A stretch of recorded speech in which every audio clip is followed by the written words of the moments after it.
Light Workers.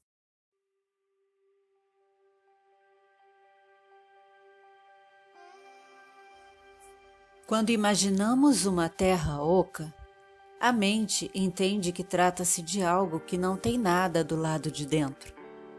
Entretanto, esta teoria vem dando dores de cabeça aos cientistas, militares, historiadores e ufólogos de plantão. Mas será que podemos realmente chamar de teoria? A afirmação aparece em textos antigos inúmeras vezes, inclusive nos registros mais antigos da história humana, os sumérios.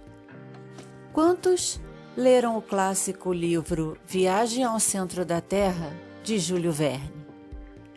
Para abordar este tema, é preciso ter a mente expandida. Antes de bater o martelo do ceticismo, vamos analisar as informações, pesquisar e depois considerar a questão, ou pelo menos, a suposição da existência de passagens que levem ao centro do planeta. De acordo com o budismo, o lugar de paz se encontra no centro da Terra. Lá, segundo as antigas escrituras de Kalachakra, não há sofrimento ou velhice, há recursos abundantes que só aqueles que possuem uma frequência vibracional mais elevada podem experimentar. Segundo a visão budista tibetana, existem túneis que são capazes de conduzir pessoas ao interior da Terra, que tem sido lar de raças diferentes por milhares e milhares de anos. A conhecida tribo Hopi também acreditava nisso. Os Olmecas, que habitavam na América do Sul, tinham plena certeza de que uma força vital vinha das profundezas do planeta. Outras pessoas referem-se ao local como Agartha. Em 1692, o astrônomo Edmund Halley, esse mesmo que descobriu o cometa e sua órbita, afirmou que a Terra possuía uma concha oca e dentro dela mais duas outras conchas e um núcleo com diâmetros semelhantes ao planeta Marte. Sua teoria baseava-se no valor da densidade lunar proposta por Isaac Newton. Segundo ele, a Lua foi projetada para ser mais densa do que a Terra, para que pudesse acompanhar o planeta em sua órbita. Se a densidade da Terra e da Lua fossem iguais, a Lua não poderia jamais acompanhar o movimento terrestre. Em 1947, os Estados Unidos bancaram uma expedição à Antártida chamada Operação High Jump. Eles queriam encontrar por lá a entrada para o centro da Terra. O almirante Richard Byrd foi o líder da expedição e partiu com uma frota que contava com 5.000 militares e muitos recursos. Entretanto, segundo o almirante, quando seu avião voou sobre determinada área na Antártida, a comunicação por rádio foi interrompida e a bússola tornou-se instável. Subitamente, ele viu-se cercado por objetos voadores desconhecidos que assumiram o controle do avião, fazendo com que o mesmo pousasse em uma área onde havia grandes lagos. Segundo o relato registrado do almirante, o líder deste lugar apresentou-se para uma conversa e disse que estava preocupado com as atividades na superfície da Terra. Estes registros só foram publicados depois da morte do almirante, quando seu filho os encontrou.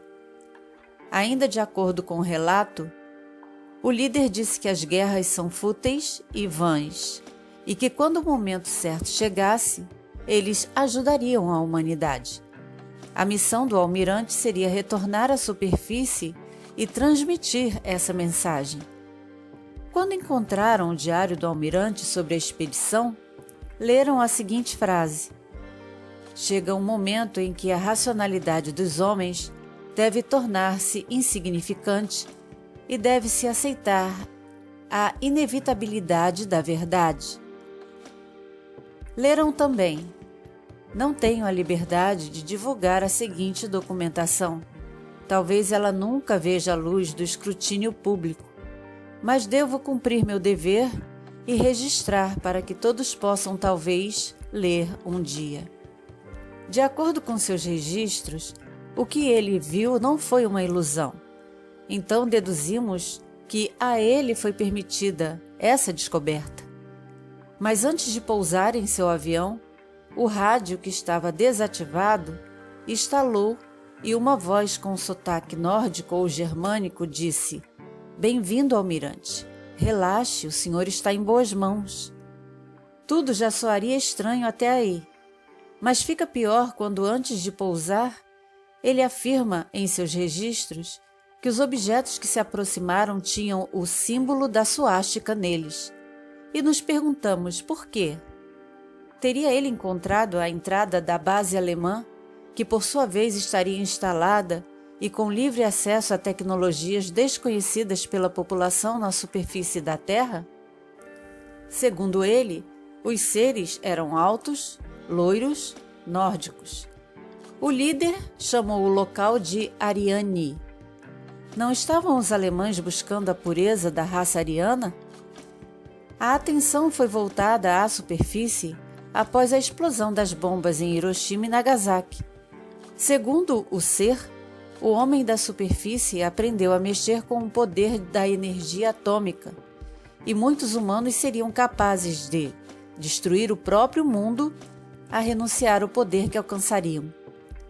Após o encontro, o almirante foi levado de volta ao seu avião, que foi levantado por uma força invisível até uma determinada altitude e liberado com a frase: "Seus controles estão livres. Auf Wiedersehen", que é adeus em alemão. Ao relatar sua experiência ao governo, a reação na época foi detê-lo por várias horas, fazendo-o passar por muitas entrevistas, e depois ordenaram, em nome da segurança nacional, que nada deveria ser dito a respeito. O que o almirante Byrd viveu chegou a ser publicado em uma edição da National Geographic, mas tudo foi rapidamente abafado pelo governo. Então, continuamos pesquisando. Quais seres realmente vivem no interior da Terra? Seriam humanoides aliados a seres humanos que se esconderam e assim foram considerados desaparecidos da face do planeta? Haveria outra raça, mas de seres combatentes e belicosos, que também transitam pelos túneis subterrâneos existentes em todo o mundo e que estão por aqui há milhões e milhões de anos? Ou no intraterra, além de seres belicosos, estariam também seres humanoides benevolentes, dispostos a nos ajudar na transição com suas naves? A mensagem enviada através do almirante Byrd, obviamente, não foi absorvida pelos governos. Por que os alemães então tinham tanto interesse pela Antártida? E por que a Operação High Jump foi considerada um segredo nacional por parte dos americanos? Quando a verdade vier à tona, porque virá, talvez seja mais bizarra que a ficção de Júlio Verne. Gratidão por acompanhar e apoiar o nosso canal. Muita paz, muito amor e muita luz.